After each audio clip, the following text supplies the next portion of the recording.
नमस्कार जय जगन्नाथ। सकाल सकाल उठी आम सब चलू बड़ी भोर उठी डंगा फसैबा माने सुल्प मु प्रतिथर डंगा कहे बोली मोर बहुत जन भी मजाक बनाती कहे हाँ तू से बड़ डंगाटा नहीं भसई दे बोले हाँ मुझे भसई दे आसबि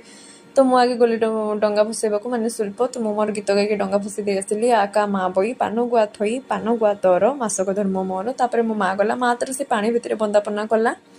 मु किंतु आगुरी एठू ऊपर करनी कहीं बहुत लोक छिड़ा होती ना तो टाइम टेकिंग लगे तो से भी जीवे जन जन करी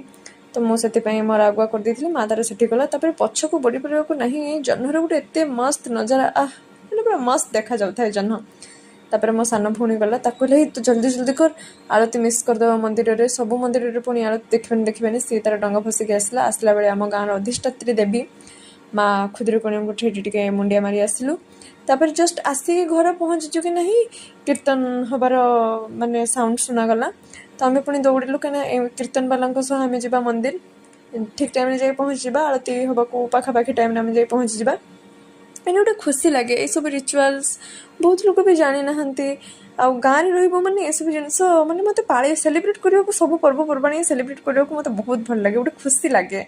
मैंने गोटे कौन कहे से फिलिंग्सटा कौन मुझे सेयार करें माने सबकि पर्वपर्वाणी माने जिते जाए अच्छे तो मन भरिक सबकि एंजॉय करार अच्छे सब पर्वपर्वाणी विषय जानवर अच्छी सेलिब्रेट करार अच्छी आम बो तो थिला मते सब पर्वपर्वाणी विषय किसी नॉलेज सी सब सब स्टोरी कहे ना तो भल लगे सुनने को तो सी तो एवं ना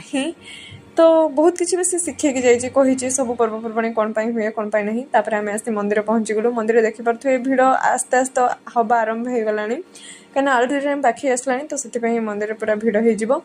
तापर किसी समय पर आरती आरती सरला आम जा दर्शन कलु भगवान को आमर यहाँ शिवेश्वरी मंदिर माने अर्धनारेश्वर भगवान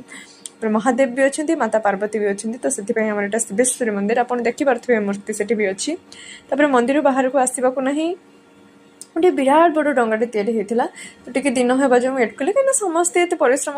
कर तो समस्ते सांग भी भसैबे तो टी दिन हबार मंदिर पछपटे गोटे पोखरी अच्छी तो सेठिकी जाइए समस्ते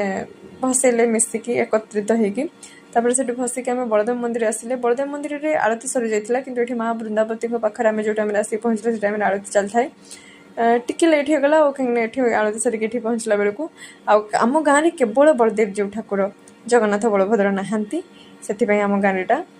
बलिया बुढ़ा बोली समस्ते कहती तापर टिके साई मंदिर बहुत दिन है जाइए बाबा पाखे बसिक मत बहुत शांति लगे मु सब कथा जनाई जे बाबा एटा कौन एमती से कौन सेमती तापर सेठू आसिक माँ कहला टे ठाकुर पूजा तुलसी चौरा पूजा करदे माँ तार रोषे लगी पड़ा कहीं घर पाखे इमामी जगन्नाथ मंदिर से पुणी जबार